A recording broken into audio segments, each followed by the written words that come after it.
Rahayu para sedulur pecinta Tosan Aji. Kali ini saya akan mewawancarai seorang narasumber yang sangat terkenal, dikenal, handal, ahlinya ahli, intinya inti, core of the core. Siapa lagi kalau tidak Kang Mas Palugada. Mas Tangkut Mas. Iya.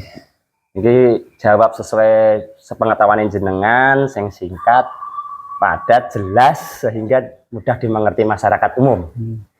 Sekitar waktu 45 menit lah. Kados Mas Tosan Aji ini nggih gangsal menit kejablasan no. Pertanyaannya mangke enten kalih tapi jenengan sambung mawon mboten napa-napa. Yang pertama, apa itu keris? Yang nomor kalih, bagaimana pendapat jenengan tentang keris sing kula beton iki? Nek saya ini kan podo masyarakat toh, saya ini ya awam, secara pengetahuan juga masih banyak keterbatasan. Tapi nek hal itu kan kita terus bertumbuh ya, kita terus belajar. Nek bagiku, keris itu saya anggap sebagai pesan. Kenapa saya anggap sebagai pesan? Secara representasinya begini, setiap orang itu kan makhluk sosial. Dia tidak bisa hidup secara individu sebetulnya. Dia selalu membutuhkan orang lain, baik secara tenaga, secara pesan, atau secara pengingat, dan lain sebagainya.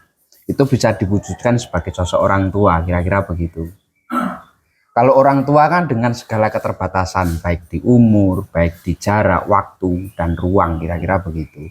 Tapi kalau keris ini kan saya anggap sebagai pesan itu selayaknya orang tua yang selalu memberikan segala kebaikan-kebaikan yang harus kita lakukan dalam hidup. Makanya setiap dapur-dapur itu kan rinciannya berbeda-beda. Pamor juga demikian.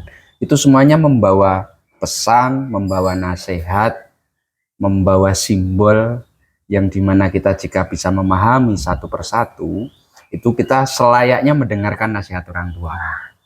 Jadi bagiku keris itu selalu mengingatkan kita kepada hal-hal yang baik. Gundelan, nah kira-kira begitu. Terus mengenai keris untuk bawa ini saya keris juga seneng. Kenapa seneng? Dari prejengannya saja terlihat luas, looknya juga ndemes, pasikutannya juga bagus. Dari cirinya garapnya seperti ini, nah ini yang bisa dilihat di bagian gandhi. Ini lambe gajahnya agak di tengah.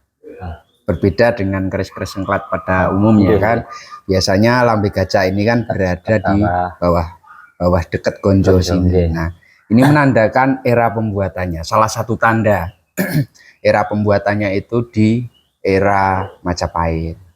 Ditambah juga kepulenan material besi yang begitu bagus.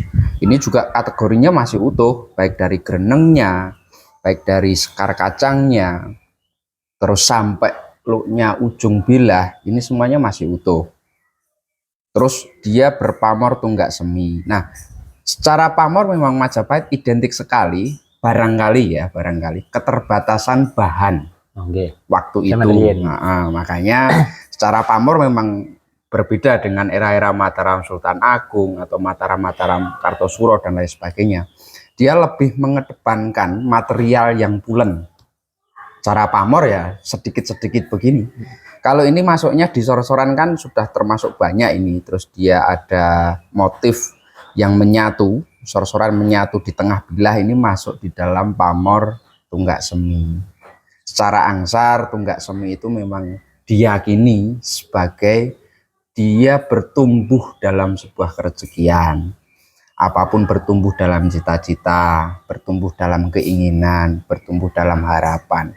Sehingga keris-keris tunggak semi ini memang bisa direpresentasikan sebagai kita akan bertumbuh menjadi manusia yang lebih baik, berkelimpah, dan bisa bermanfaat kepada pihak-pihak lain.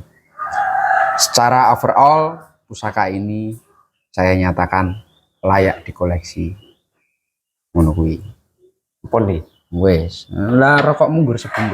Ayo nggih. Mangke malah matur suwun ngoten Mas. Ya, yuk.